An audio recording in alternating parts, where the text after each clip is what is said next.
play. Yes. Well, I didn't have an opportunity growing up, probably unlike Michelle, who had the fortune of having a family that was involved in it. I think it was working at Loophole and being exposed to a couple different outdoor activities that I just wasn't aware of growing up, and had a lot of people that took me under their wing, male and female, that got me into archery first, which I didn't convert into the hunting side of things, but then eventually picked up rifle hunting, and I've been doing that for probably 7 or 8 years now.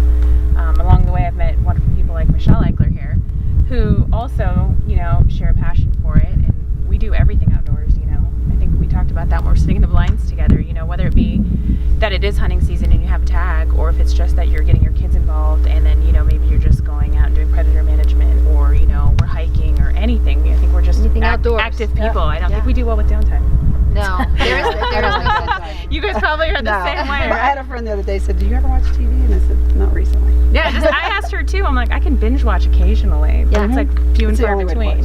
Yeah. What's great is that we were talking to these guys today, and they were in a blind this morning on a bear, or waiting, hoping a bear would come in, and she was paying bills in the blind, and she was catching up on emails, but they still were hunting. Yep. So they're still involved, and they're still checking in with what they need and doing their due diligence as mothers that you both are. Mothers, business people, owners, and business people. Wives to very active husbands. Yeah. Yep. But they have learned to fit the hunting world very well into their life.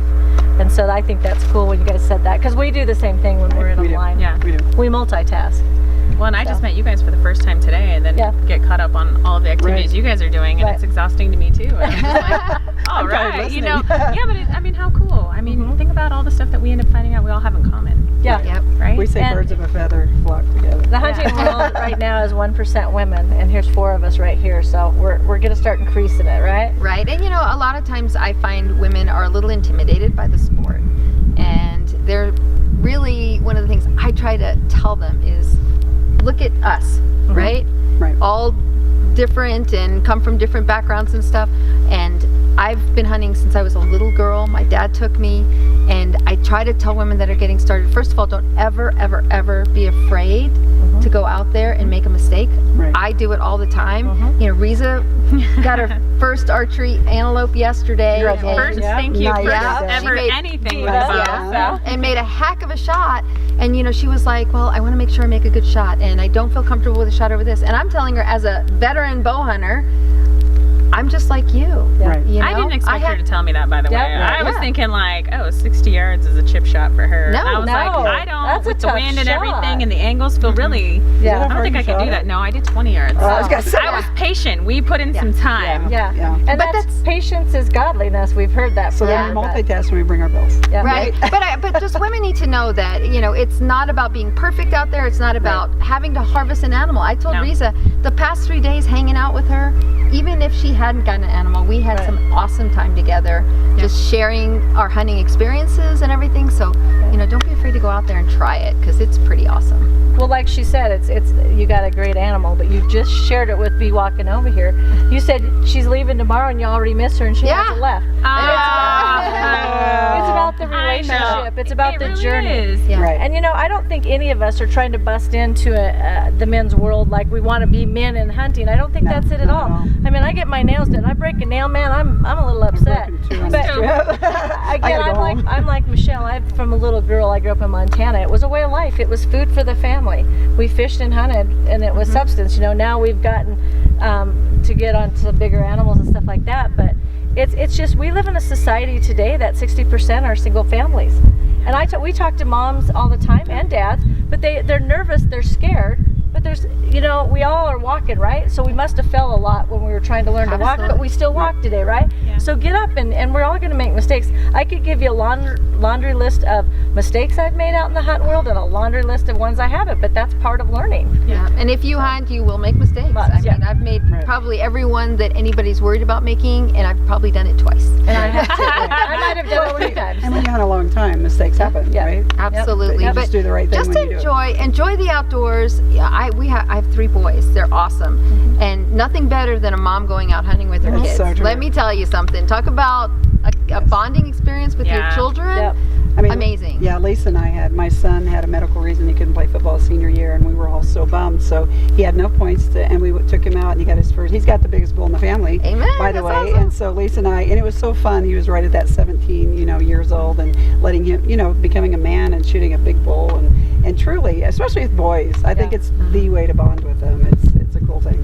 You guys have a game warden here, and his name is Bob Holder. Bob Holder. Bob Holder. I hear the best stories about Bob. And the reason why I want to We share love this Bob. with it. We love Bob. So a few years ago, we were on the McDonald Ranch over here, and I was with my then 14-year-old daughter, and he had pulled me over at dark, and I'm like, what is going on? Long story short, he started telling me about his life, and everybody that knows Bob here, which everyone does because he's been here for a long time, but he was so moved by me taking my daughter. It was just my daughter and I.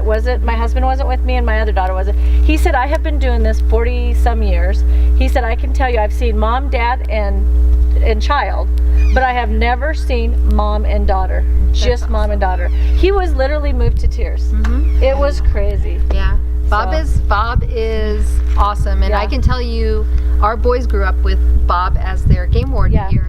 And every time we've had to check in a lion or a bear or a bobcat, and one of the boys shot it, he will turn to them and he will say, "Thank your dad or thank your mom for taking you hunting." That makes me Yeah. emotional. And that's what he did to my daughter. He took my daughter aside, or just over here, and he goes, Kelly, I want you tonight, when you guys, wherever you're at, I want you to look at your mom in the eyes and you say, Mom, thank you for taking me out to this beautiful place. Yep, And he he does literally, we were all in tears. I'm like, oh my gosh, you can You're pull gonna me. move me to tears. Yeah. I can't cry anymore on this trip. I reiterate, we're not trying to, 99% of them are men out there. It's not that we're doing it just to bust into the men's world. We're doing it because it's passion. We're passionate about it, and we're trying to help others that they want to, but they don't know where to start. Sure.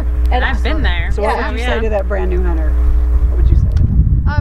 Don't be afraid. And one thing I always emphasize is you never have to shoot an animal. Right. Say you're in a tree stand or you're on the ground and a beautiful elk walks by or a beautiful whitetail or a deer or whatever, and it just doesn't feel right for you. Right. Nobody says you have to kill that animal. Right. You can watch it, enjoy it, and then, but if it feels right, then go ahead and do it. But don't ever feel the pressure to take an animal's life Right. unless that's really, kind of What you want. get comfortable with it. Right. I watched a lot of animals before I ever actually harvested an animal. Right. And so there's nothing, if you go with your husband, a lot of times I have women tell me that. They're like, oh, I feel like I have to, he's going to be so disappointed if I don't shoot that. I'm like, get rid of that thought right now. Do not put pressure on yourself. Say get rid of him. And I But really, don't feel ever like you have pressure on you. Enjoy the experience. Yep. True. We just took 10 ladies to the wilderness about a month ago, and we took them on horseback with an outfitter our whole idea is that these ladies would never do it. That's why they came to us. And we show them how to build a fire. We let them shoot a bow for the first time in their life. One lady was 43, has never caught a fish. Wow. So what was cool, our big thing, what we do is we try to empower women. We teach them what we know. Not that everything we do is right or wrong or whatever. We tell them our failures and we tell them our successes.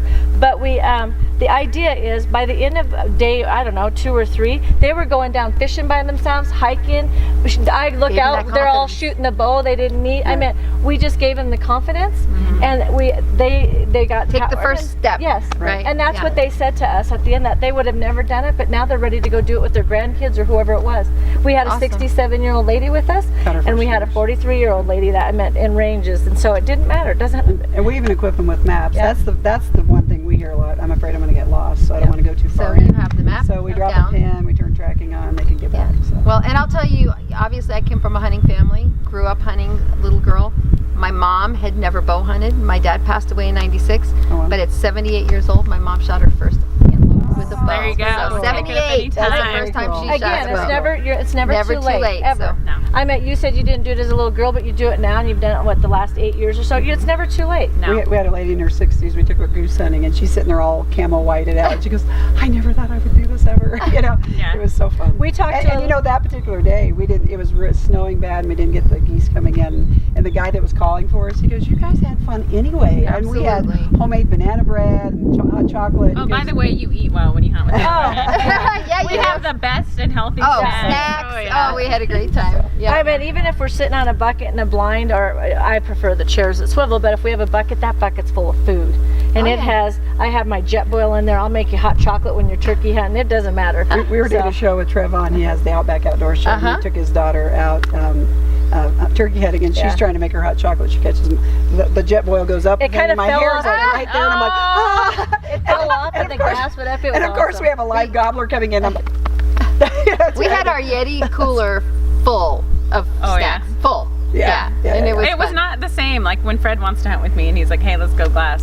Yeah. I don't have chairs. No. I don't Yeah. have snacks. I took care of you. Yeah, I was like, I really We have miss each you. other's And I do back. that Yeah. for my husband. He's like, let's get in the car and go and take Yeah. the kids. And then he's like, I don't know what takes her so long. And I'm putting snacks, Yeah. water for Exactly. everybody, all of Yeah. that stuff. And they're you like, know, hurry just up, walk come that on. You're out. like, Yeah. you're going to want this later. That's Exactly. the beauty of having us there is because we It's think great of to those have things. a Yeah. team. Yeah. That's what Yeah. I said, Risa, we got our sixes, right? Yeah. Yeah. Exactly. I got it covered. We're covered. Well, thank you for sharing this time with us. We appreciate it. And like I Absolutely. said, We just saw two amazing divas, so we thought we'd talk. yeah. Thank you so much. Thanks, ladies. Thanks.